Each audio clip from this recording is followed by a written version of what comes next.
Exactamente, 122 preguntas. ¿Y cuántas le hizo Dios a Job? 77 preguntas. ¿Y cuántas preguntas nos hace a nosotros el Señor? Ay, Señor. ¿Cuántas preguntas nos hace a nosotros el Señor? Podríamos sacar, y eso estamos haciendo, que de las preguntas que le hizo el Señor a Job, también nos la hace a nosotros el Señor. Y una de ellas, que es la primera, es: ¿quién eres tú para dudar de qué? ¿De qué hablábamos el domingo pasado? De la sabiduría de Dios. Y esa fue la primera de las preguntas que el Señor le dijo, y es lo primero que le dice también en este otro capítulo que ya vamos avanzando. Y le dice también, y a ver, el que contiende con Dios y el que pone en juicio la sabiduría de Dios, que responda. Y todavía Job viene y le dice: ¿qué te voy a responder? No sé, yo de Job me hubiera quedado callado, mejor ni siquiera le hubiera dicho eso. Ya había ya bastante había dicho ya el Señor. Entonces, el Señor le dice eso, pero ahora el Señor también confronta y sigue confrontando a Job. Pero hay otra pregunta que en el capítulo 38, quedó allí en el aire, en el capítulo 38, versículo 4. Job 38, 4. Es una pregunta que el Señor también le hace a Job. Veamos qué nos dice Job 38, 4. ¿Dónde estabas tú cuando yo fundaba la tierra? Házmelo saber si tienes inteligencia. Yo no sé si ustedes se han fijado que los científicos quieren poner en tela de juicio la creación. Entonces el Señor aquí en este texto, Él también pregunta y sigue preguntando y dice: ¿dónde estabas tú cuando yo fundaba la tierra? Actualmente la gente cree mucho en la evolución, que es, por cierto, una teoría, no es algo que esté confirmado. Sigue llamándose la teoría de la evolución. Y una teoría no es un postulado, no es algo que ya esté, no es un decreto, no es algo que ya esté por hecho, sino que solamente se cree, se piensa que puede ser así. Pero hay gente que en la ignorancia cree ciegamente en que existe la evolución. La evolución. Y esa es una de las preguntas, imagínense, que sigue también actualizada. ¿Dónde estabas tú cuando yo fundaba la tierra? Le pregunta. Le pregunta el Señor a Job: ¿dónde estabas tú? ¿Dónde estaba él? ¿Por qué? Porque el Señor es el que maneja todas las leyes de la creación. Imagínense que los últimos en ser creados, ¿quiénes fueron? ¿Quiénes fueron los últimos en ser creados? A ver. Los veo como indecisos. A ver, entre las plantas, los animales y el hombre, ¿quién fue primero? ¿Las plantas, los animales o el hombre? Las plantas. Entre los animales y el hombre, ¿a quién hizo primero? A los animales. ¿Y entonces quién fue de último? ¿Y quién fue primero? ¿La gallina o el huevo? ¿El huevo o la gallina?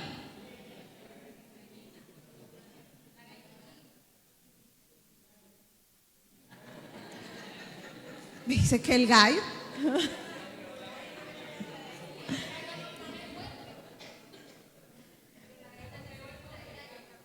Bíblicamente dice que Dios creó a los animales. Entonces Dios creó la gallina y luego la gallina puso huevos. Y entonces, ¿por qué la gente se sigue preguntando que quién fue primero? Porque no le creemos, es cierto. Esa es la verdad. No le creemos a la Biblia. Y todavía nos seguimos preguntando, ¿y quién sería primero? Está todavía esa pregunta en el aire. ¿Quién fue primero, la gallina o el huevo? El huevo o la gallina. Bíblicamente hablando, ¿quién fue primero? Es la gallina. Es la gallina, fueron los animales. Y después la gallina comenzó a poner los huevos. Eso es lo que me dice la Biblia. Entonces nosotros comenzamos a dudar porque no creemos en quién, en la soberanía de Dios. Y eso es lo que le está diciendo el Señor a Job. ¿Dónde estabas tú? Le dice, cuando yo fundaba la tierra, que todavía te pones a querer filosofar que quién fue primero. ¿Sí? ¿Con qué cara nosotros comenzamos a querer explicar de otra manera lo que ya la palabra me explica? El Señor es claro, el Señor me dice que los últimos en ser creados fuimos nosotros. Ya la creación, el resto, la naturaleza toda la había hecho primero. Y los últimos en ser creados fuimos nosotros. Ah, no, pero nosotros no las damos. Y fuimos los últimos en ser creados. Y dice un hermano que nosotros nos las damos tanto y somos hechos del polvo. Y el polvo hay hierro, hay zinc, hay selenio, hay calcio. Pero dice que cuando nosotros nos volvemos polvo, el polvo que, de lo que nosotros se forma el cuerpo, apenas es un puñito de polvo. Es un puñito de polvo. Es un poquito de polvo. Y con eso perfectamente se puede hacer un clavito. ¿Y cuánto vale un clavo? Solo un clavo. Un clavo, ¿cuánto vale? Y de los pequeños, ni siquiera es de acero. Menos de un cordo. Ah, no, y nosotros nos las tiramos el de a peso. Y no llegamos, pero ni a un corto.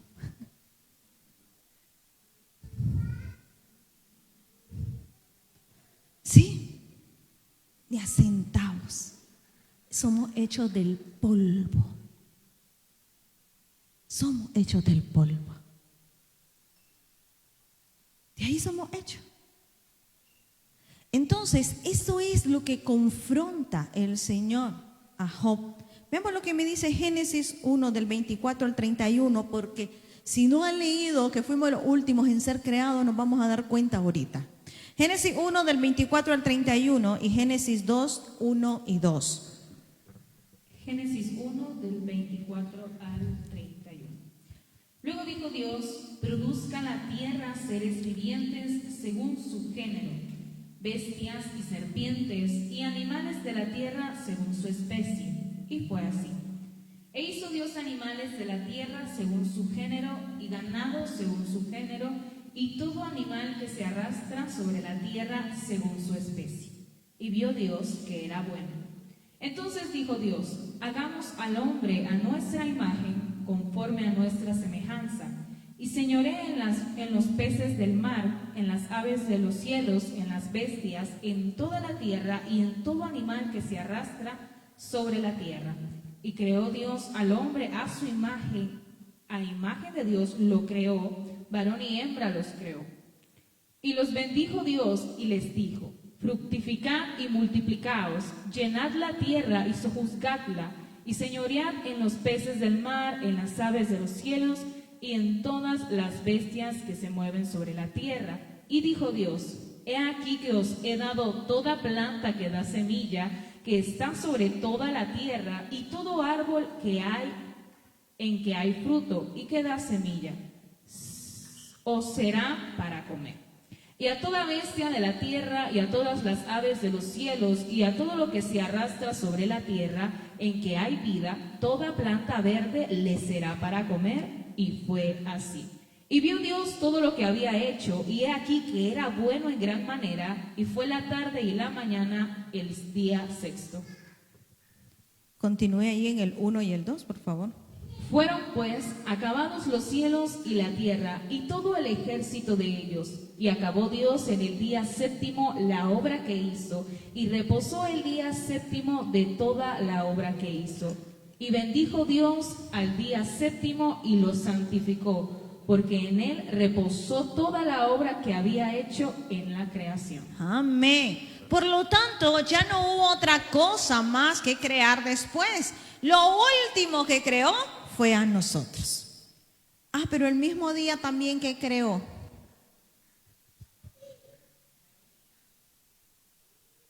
No, ya, a ver, ¿qué leímos desde el 24? ¿Qué creó el mismo día? ¿A quién creó primero? En el mismo día hizo dos cosas, dos creaciones. A ver, sin miedo. Hizo a los animales también. Creó primero a quiénes, a los animales. Es decir, los animales tienen más experiencia en esta tierra que nosotros. Sí, tienen más antigüedad que nosotros. Y después nos creó a nosotros, aunque fuimos creados el mismo día que fueron creados los animales. Fuimos creados el mismo día. Entonces, hermanos, el Señor confronta, por eso también a Job, y le dice, ¿dónde estabas tú? ¿Por qué le dice esto? Porque el Señor hizo toda la creación antes, y el último seres creados fuimos nosotros. Porque mientras nosotros éramos creados, los ángeles adoraban.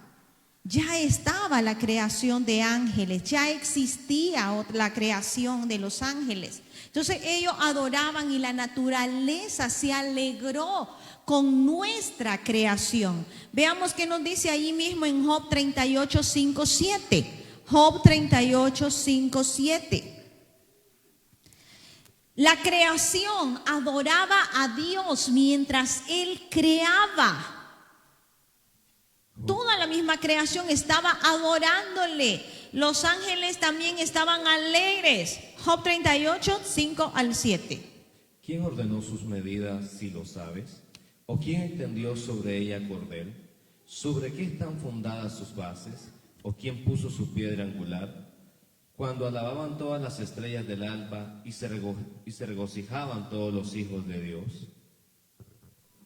Cuando alababan, dice, todas las estrellas del alba y se regocijaban los hijos de Dios. Ahí se está refiriendo a los ángeles. Estaban los ángeles allí viendo la creación y ellos estaban viendo lo que Dios estaba haciendo. Fuimos los últimos y somos tan arrogantes que queremos contender con el Creador.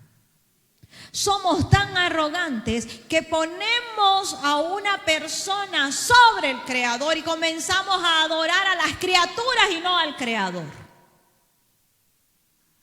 Cuando no valemos más que un clavito.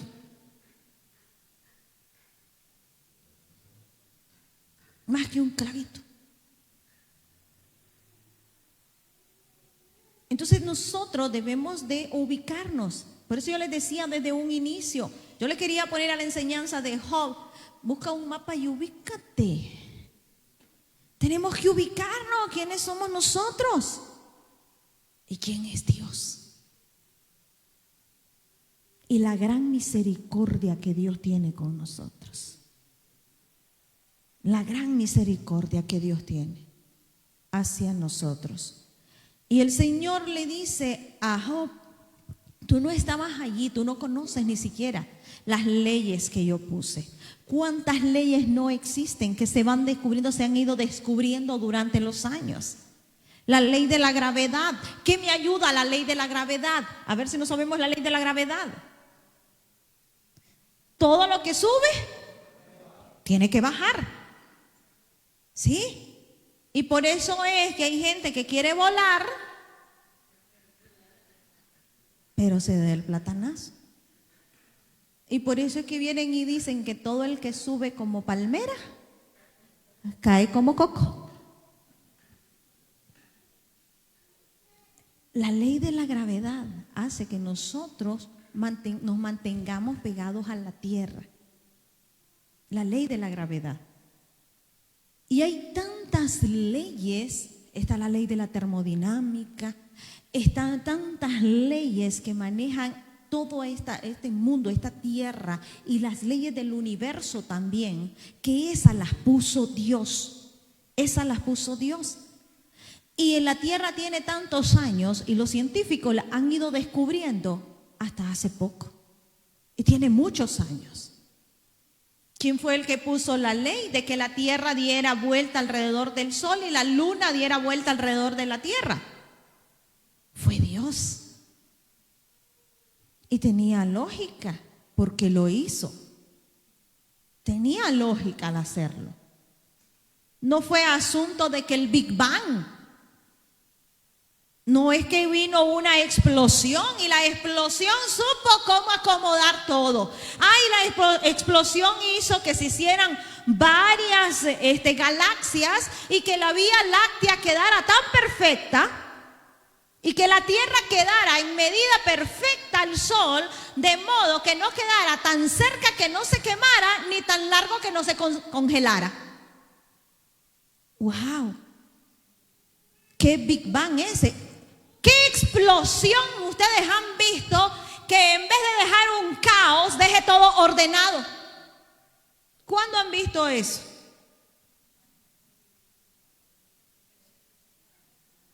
Es ignorancia total. Ignorancia total. Entonces eso es lo que le confronta el Señor a Job y nos sigue confrontando a nosotros. Porque no es posible, hermanos, que estando a veces dentro de la iglesia todavía sigamos creyendo en la teoría de la evolución y el Big Bang. Agarre usted tarros de pintura y los tira a esa pared a ver si le va a salir toda una obra de arte. ¿Qué es lo que le va a salir? Un manchado. ¿Y qué es esa sanganada? Es lo que le pueden decir. ¿Verdad que no le va a salir una obra de arte? En ningún momento. Por lo tanto, en la ignorancia del hombre comenzamos, es la evolución, ¿sí? Es la teoría de las especies, la evolución de las especies. Entonces, de Carlos Darwin. Entonces, hermanos, el Señor entonces le dice a él, ¿dónde estabas tú para que vengas a decir que es que hubo una evolución? ¿Dónde estabas tú para que vengas a decir que es que hubo una gran explosión? Si mientras yo estaba creando, los ángeles se alegraban.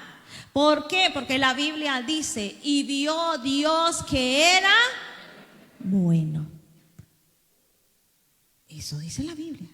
Vio Dios que era bueno.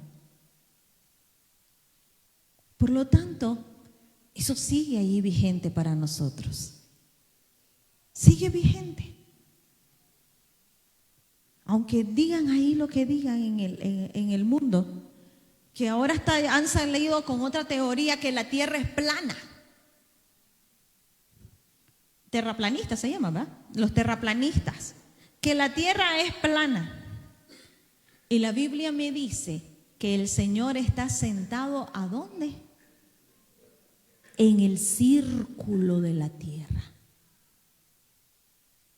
Así me dice la Biblia. Eso me dice la palabra del Señor.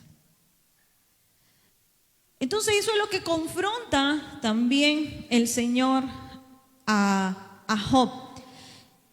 Lo otro que le dice, que es también algo que le dijo Eliú, es: ¿me condenarás a mí para justificarte tú? Job 48. Veamos qué nos dice Job 48. No nos vamos a detener aquí porque es lo mismo que vimos acerca de Eliú, acerca de la injusticia, que si Dios es injusto. Job 48. ¿Invalidarás tú también mi juicio? ¿Me condenarás a mí para justificarte tú? ¿Vamos a decir entonces nosotros que Dios es injusto? Lo mismo que le pregunta Eliú y le dice Eliú a Job, no digas que Dios es injusto. Vuelve el Señor, lo retoma el Señor y le dice a Job, ¿vas a venir a decirme que soy injusto? Me decía alguien el otro día, hermana, pero la gente dice que Dios es injusto por todos los niños que sufren. ¿Sufren a causa de que Dios es injusto? ¿Por qué sufre el inocente? Por la maldad del hombre. El inocente sufre por la maldad del hombre. Es consecuencia del pecado. El inocente sufre como consecuencia del pecado porque hay maldad en el hombre. Hay hambre en muchos países, pero en esos países adoran la vaca. Y en vez de comérsela, ¿qué hacen? Y entonces, y tienen hambre. Pero el pecado de idolatría los tiene con hambre. Los tienen con hambre. Viven creyendo en espíritus ancestrales. ¿En qué están creyendo? En demonios. Y que esos espíritus ancestrales los protegen. Entonces, ¿qué va a hacer Dios allí? ¿Le están dando lugar a Dios? No. No le están dando lugar a Dios. Sí, lo están sacando a Dios. Y todavía decimos que Dios es injusto. Es el pecado del hombre. Lo que pasa es que Dios es tan justo que no va a pasar sobre sus propias reglas, sobre sus propias leyes. Dios es justo. Y Él ha puesto reglas, ha puesto leyes. Y hay bendición para el justo. Hay bendiciones grandes. Y hay bendiciones para el que le busca. Eso dice la Biblia. La Biblia dice, muchas son las aflicciones del justo. Pero, ¿qué va a pasar? Nos librará Jehová. Pero dice que tiene que ser, ¿cómo tiene que ser? Justo. Así tiene que ser justo. Entonces Dios es injusto por eso. No, Dios no hace acepción de personas. A todos nos pone la opción de ser salvos. Escoge, he puesto delante de ti la vida y la muerte, la maldición y la bendición. Escoge. Eso dice en el libro de Deuteronomio. Entonces va a depender de nosotros. Escoge pues la vida. Eso está diciendo. Pero nos lo ha puesto delante de nosotros. Va a depender de nosotros. Entonces no podemos decir que Dios es injusto y Él mismo lo confronta también a Job y le dice eso. Después le dice algo muy interesante. Job 40:10.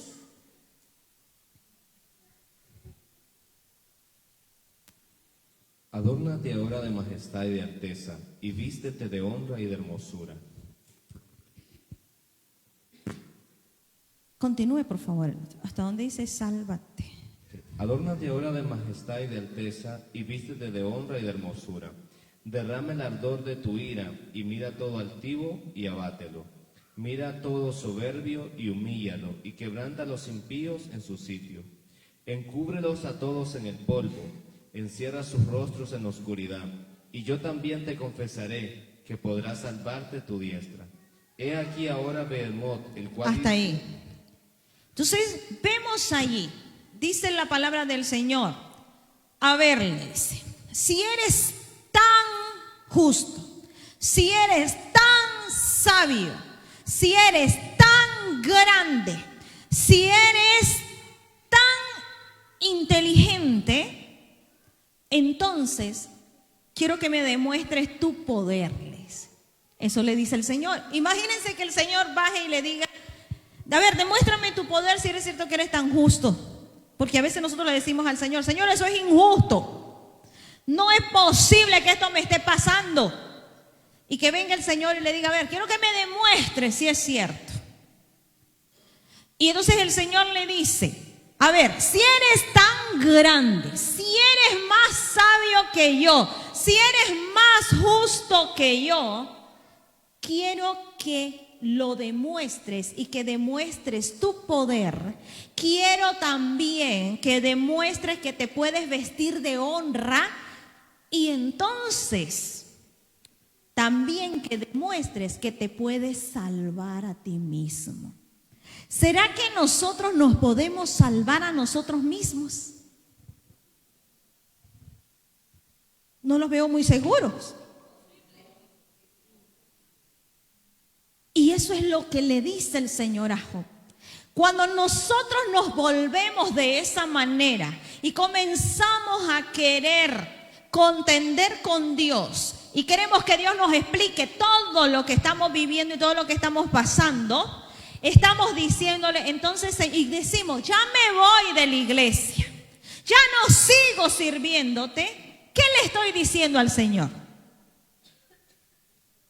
Que yo puedo sola. Me puedo salvar solita. No te necesito. No te necesito. Yo soy más que tú. Yo puedo hacerlo solita. Si me estás poniendo tantas reglas y me estás diciendo esto y esto y esto y me voy para el mundo, ¿qué le estoy diciendo? No te necesito. Me puedo salvar solito. Y eso es lo que le confronta el Señor también a Job.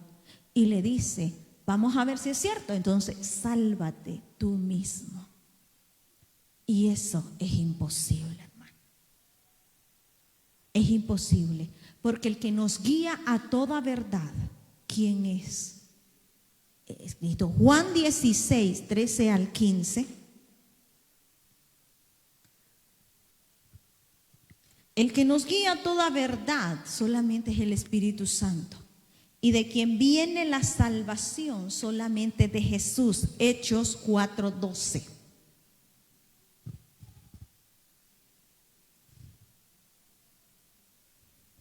Juan 16, 13 al 15. Y Hechos 4:12. Y Mateo 8:25.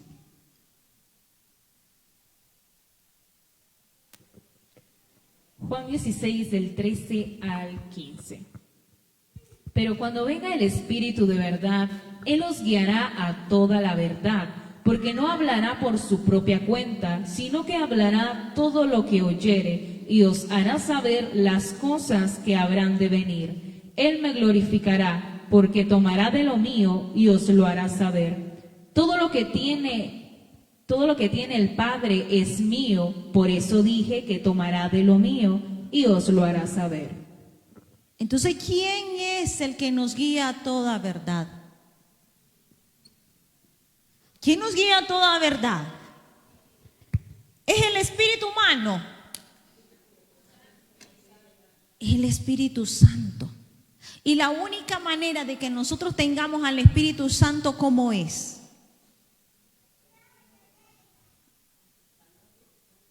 Es aceptando a Cristo, es buscando al Señor. Entonces vendrá el Espíritu Santo para guiarme a toda verdad.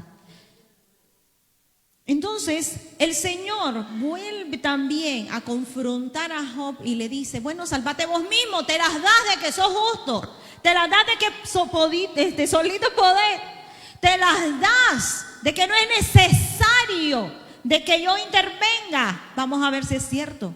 Sálvate. Sálvate.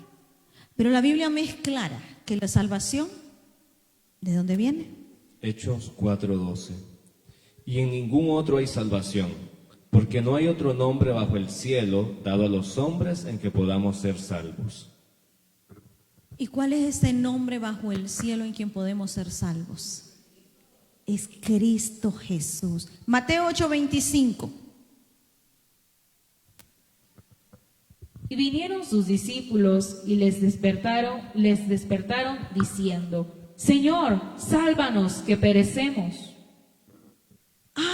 Estaban ellos pereciendo. ¿Pudieron hacer algo por ellos mismos los discípulos? ¿Qué tuvieron que hacer? ¿A quién? A Cristo Jesús. ¿Y qué le dijeron? Señor, sálvanos. Entonces viene el Señor y le habla de dos animales fantásticos a Job. Y uno de ellos es un animal muy interesante llamado Behemoth. Behemoth. Veamos lo que nos dice. Continúa ahí la lectura. Job 40. Job 40:15. He aquí ahora Behemoth, el cual dice como a ti, hierba come como buey. He aquí ahora que su fuerza está en sus lomos y su vigor en los músculos de su vientre. Su cola mueve como un cedro y los nervios de sus muslos están entretejidos. Sus huesos son fuertes como bronce y sus miembros como barras de hierro.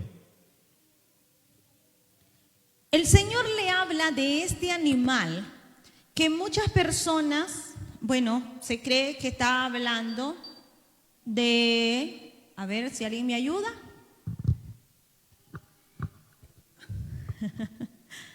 A ver, de un hipopótamo.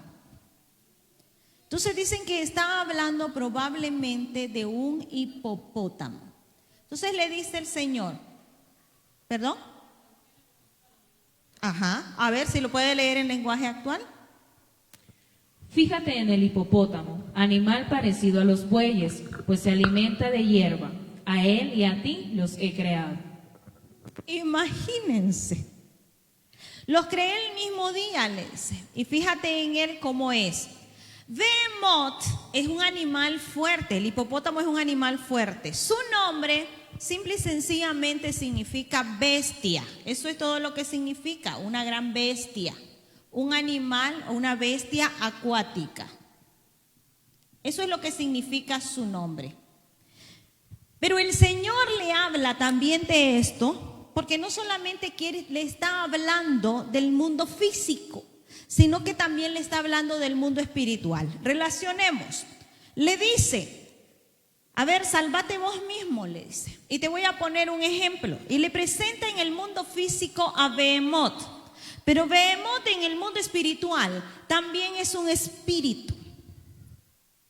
También es un espíritu. Y este espíritu es representado ya sea con un hipopótamo o como un elefante. O como un elefante. Este espíritu es llamado el mesero del infierno. Es llamado el mesero del infierno.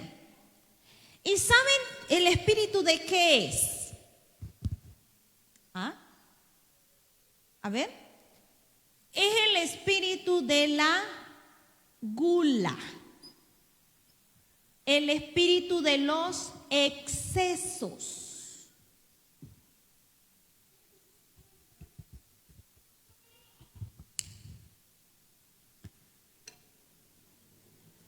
Es el espíritu de gula, el espíritu de los excesos. Pero cuando estoy hablando de gula y estoy hablando de excesos, no solamente estoy hablando de la parte gastronómica que tiene que ver con la comida, sino que estoy hablando de todo tipo de excesos que pueda tener el ser humano. ¿Cómo qué? A ver, ¿en qué pueden haber excesos en el ser humano? Puede ser el afán en el trabajo, dice ella. También existen excesos cuando nosotros caemos en una obsesión por algo. Hay gente que se obsesiona con la comida y cae en la gula de comer y comer y comer, aunque no tenga hambre. Y muchas veces por ansiedad. Pero ¿qué espíritu está molestando allí? Behemoth. Ahí está. Entonces le dice el Señor a Job: líbrate de Behemoth vos, a ver si podés. Líbrate de la gula. Líbrate de los excesos. Hay gente que es exagerada para comprar. Y se vuelven acumuladores en la casa. Y compran cosas que no son ni útiles. Y entonces, ¿y para qué compró esto? No sé, me gustó. ¿Pero para qué sirve? No sé, es que estaba bonito. Es innecesario. Sí. Entonces hay excesos. Hay excesos. Comenzamos a comprar y a comprar y a comprar todo lo que sale en la televisión. Llegamos a los excesos. La borrachera es un exceso. Es un exceso. La borrachera es un exceso. La fornicación y el adulterio también es un exceso. Sí, a veces el ser coleccionista se puede volver un exceso, porque dejan de comer por comprar algo que les gustó. Y la Biblia dice que no hay que gastar el dinero en lo que no es pan. En lo que no es pan. Entonces el Señor le está diciendo a Job: líbrate vos solito de este demonio.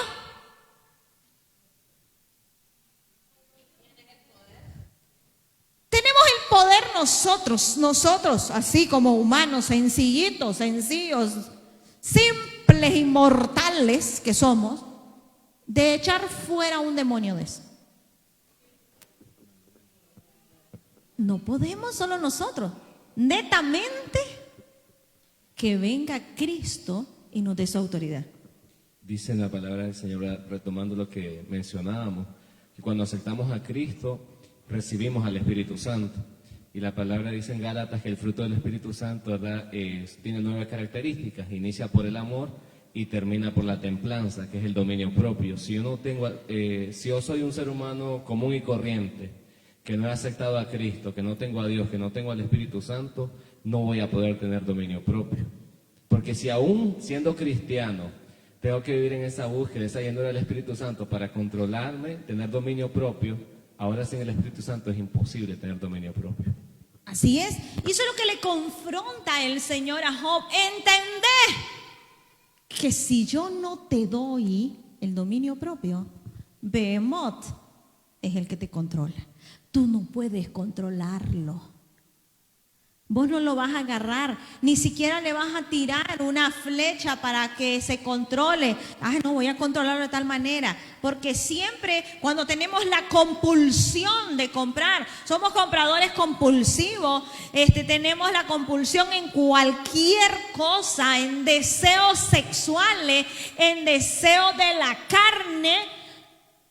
Hermanos, solamente es el dominio propio a través del Espíritu Santo el que va a controlar eso, porque es Dios el que lo controla. Es Dios el que lo controla. ¿Qué pasa? Hay gente que deja de tomar, pero deja de tomar y comienza a fumar. ¿Qué fue lo que hizo? Cambiar un vicio por otro. Eso fue lo que hizo. O se hacen mujeriegos, igual, cambió un vicio por otro. No pueden solo. No pueden solo. Eso es lo que le dice Dios a Job. Sálvate a ti mismo si tú puedes. Si eres más sabio, si eres más grande, libérate tú. Demuestra tu poder. Sálvate tú mismo de la gula y de los excesos. Pero el dominio propio, como decía el hermano, solamente viene de Dios.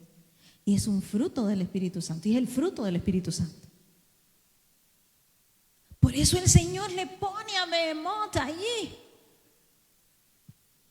¿Será que nosotros ya hemos echado fuera a Behemoth en el nombre de Jesús?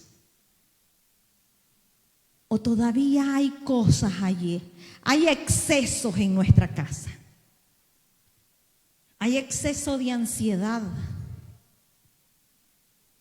El exceso de ansiedad también es falta de dominio propio.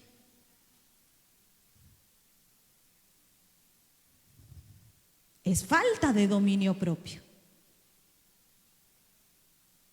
Entonces, ¿en quién estamos creyendo?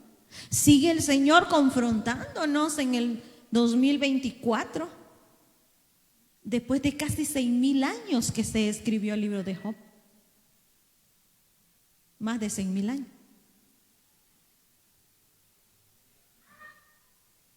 Entonces el Señor le habla de esta bestia para decirle, vamos a ver si la podéis controlar vos. ¿Ya lo has visto cómo es?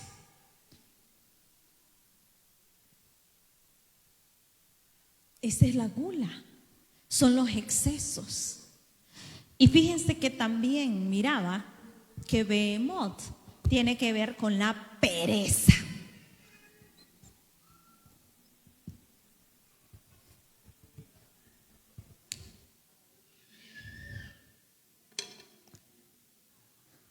¿Ah?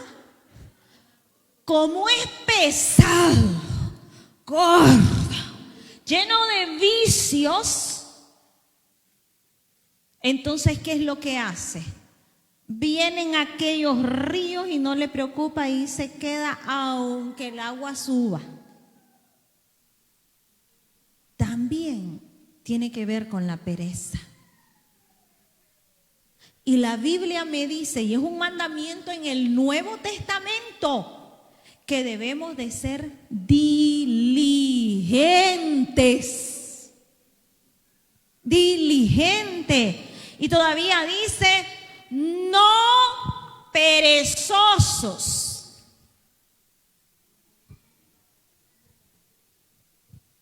No perezosos. Entonces, debemos nosotros de estar claro que de esto, hermanos, solamente nos libre el Señor. Léalo, por favor.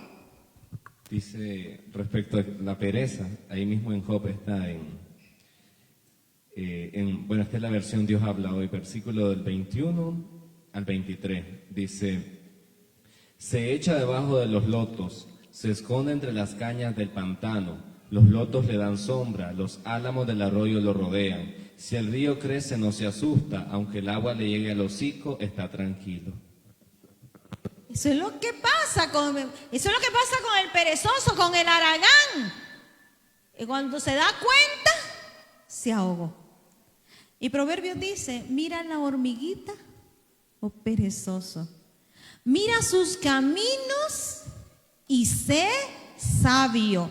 Y la hormiguita, yo nunca he visto una hormiguita sentada, ni acostada. Yo siempre que miro una hormiguita, está en movimiento. ¿Sí? ¿Y qué anda haciendo? Buscando comida, trabajando. Sí, y son fitness, dicen. Sí, tienen cuerpo de 8, cuerpo de, ¿cómo se llama? De reloj de arena. Entonces, la hormiga es trabajadora y la Biblia me dice eso. Pero Dios le dice a Job, a ver, líbrate de esto solito. No, la carne es débil. Pero viene el Señor y Él nos fortalece. Y entonces nos da dominio propio. Y nos da el fruto del Espíritu. Y nos da la autoridad para que echemos fuera. En el nombre de Jesús. No es en nuestro nombre. No es porque vine yo y que en el nombre de Jesús te vas. No, es porque en el nombre de Jesús es que se van esos excesos, esa gula y esa pereza. Se tiene que ir. Behemoth también hace que tengamos pereza para buscar a Dios. Nos da pereza para buscar a Dios. Es que me da hambre ayunar. Lógico. Por eso se llama sacrificio. Por eso se llama ofrenda. Pero yo la ofrezco desde la mañana. Pero es que tenemos una costumbre. Decimos que vamos a ayunar y venimos a ofrecer hasta que estamos aquí en la iglesia. Y venimos hasta la 1. Ofrecemos y entregamos de una vez. Tenga por seguro que le va a dar hambre. El ayuno se ofrece en la mañana, cuando usted se levantó, desde esa hora. Y el Señor, usted le dice al Señor: Señor, te ofrezco este ayuno. Y si usted es bueno a comer, dígale: y Señor, que no me dé hambre. Y el Señor le va a ayudar a que no le dé también. El Señor le va a ayudar. Pero ¿qué es lo que pasa? Tengo que vencerlo. Es en el nombre de Jesús. Es en el nombre de Jesús. Después viene el Señor y le habla de otro. Este está más feo. Este está más feo. Y le habla de otro animalito de la creación, porque era un animalito de la creación. Y le habla del Leviatán. Y le habla del Leviatán. ¿Ya lo tenemos allí? Ok, léalo por favor. Job 41:1.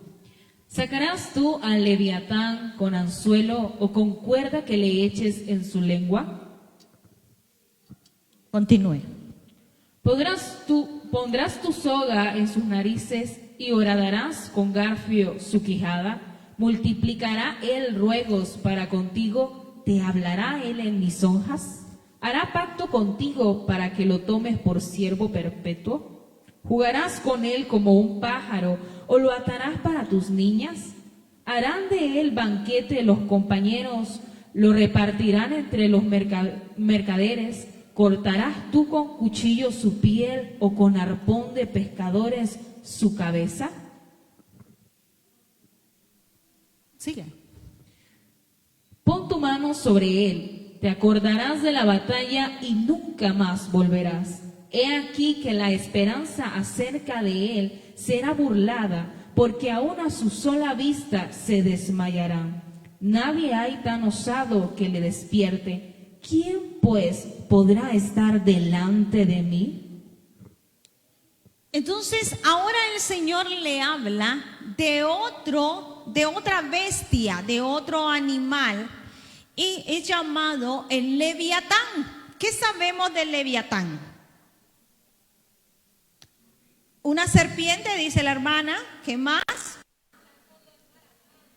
Hay versiones que lo ponen como el cocodrilo. Un cocodrilo. Muy bien. ¿Qué más sabemos del Leviatán?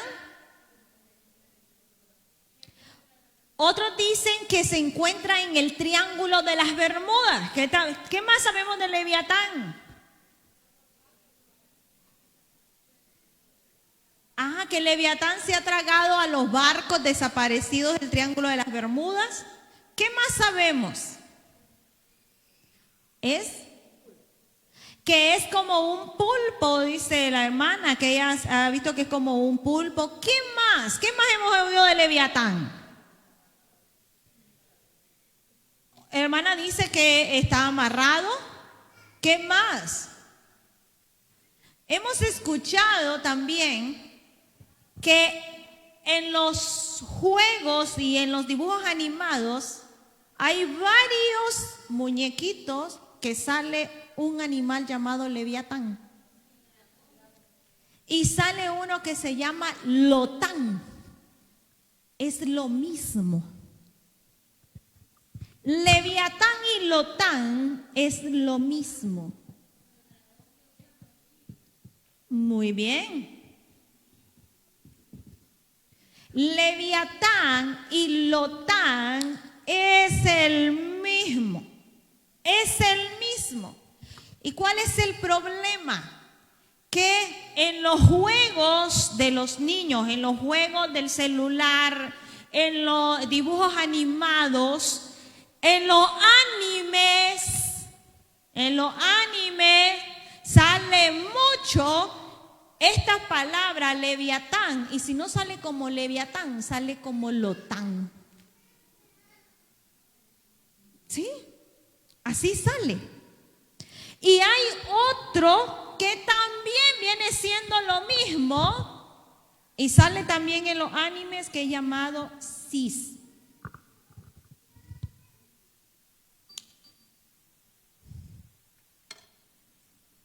Es llamado Sis. Es el mismo Leviatán. Es el mismo Leviatán. Y nuestros niños están viendo esos dibujos animados. Nuestros niños, adolescentes y jóvenes están jugando esos juegos.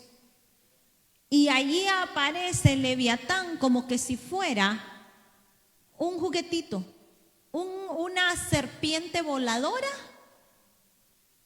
con la que se puede jugar.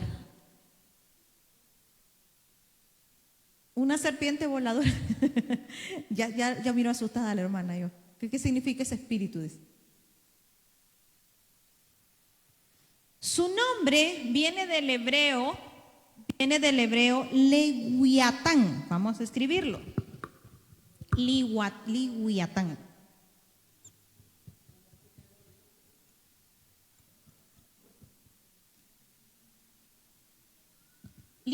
Leviatán. Así viene. Nosotros no sabemos hablar hebreo, vamos a tener que aprender. ¿Qué significa el que se enrosca o que serpentea?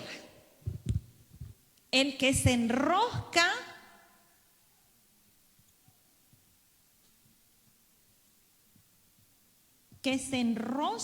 o que serpentea. O que serpentea. Eso significa Leviatán. El Leviatán era una bestia, o es una bestia marina gigante. Según lo que me dice Job, es una bestia marina gigante que escupe fuego y se enrosca sobre sí misma. Así me la describe la Biblia. Y se enrosca sobre sí misma.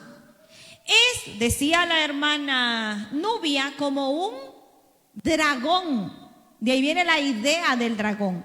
Veamos lo que nos dice el Salmo 104, 25 y 26 e Isaías 27, 1.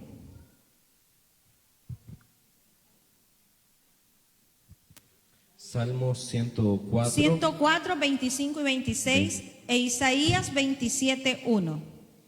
He allí el grande y anchuroso mar. Es donde se mueven seres innumerables, seres pequeños y grandes. Allí andan las naves. Allí este Leviatán que hiciste para que jugase en él. Entonces, ¿a dónde está el Leviatán? Está en el mar. Eso me dice la Biblia. Veamos qué dice Isaías 27:1.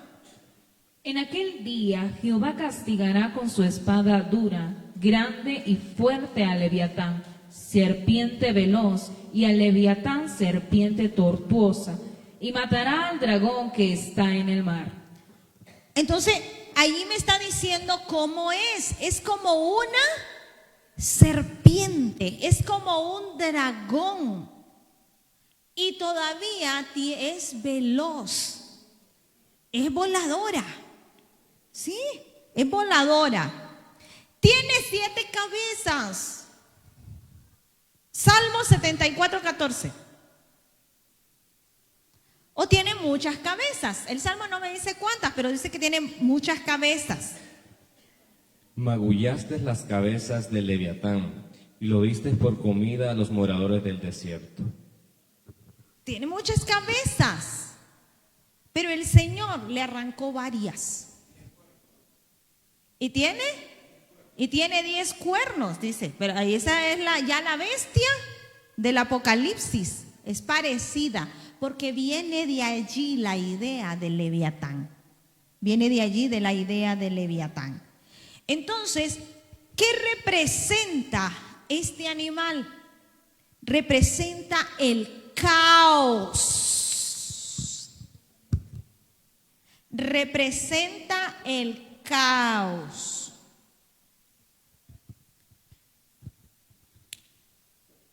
Representa el caos.